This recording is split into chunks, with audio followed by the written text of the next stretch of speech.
Hello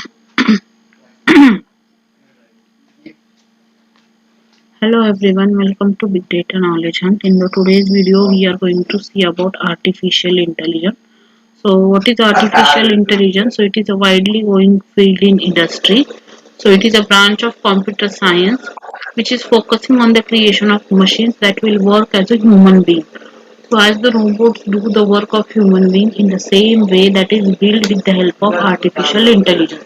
So, it is a branch of computer science which is helping human beings to create the machines which will work as the human being. So there are different branches of AI. So machine learning is one of the part of artificial intelligence. Now, if we want to repair a machine, there are different types of machine that can be built, such as a human control robot or a computer control robot or a software. So we are building a human like structure or machine with the help of the artificial intelligence. So basically the whole of AI is divided into two types. First is to create the expert system. Second is to implement human intelligence in machine. So to create an expert system means the machine that will work, that will learn or demonstrate and advise the users, whereas to implement means that will think as a human being, learn and behave like a human being. So there are two types of goals of artificial intelligence. Now, what are the different problems of research areas in AI?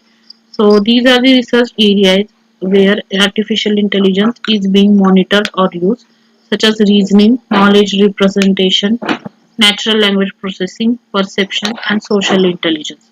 Now they are just represented in a diagrammatic way. So in natural language processing means in text classification, as we see the example of Alexa, there artificial intelligence is used to convert the instruction given by the human to the Alexa, and so that the particular action can be taken based on the input. Expert system, to create an expert system which will work as a human being. Neural network is also the branch of AI where we are using multiple ML algorithms. Next is robotics, and finally is the fuzzy logics. So these are the different ways where artificial intelligence is being used in industry. I hope everyone is clear with the Thank concept. you for watching the video. For more such videos, stay tuned.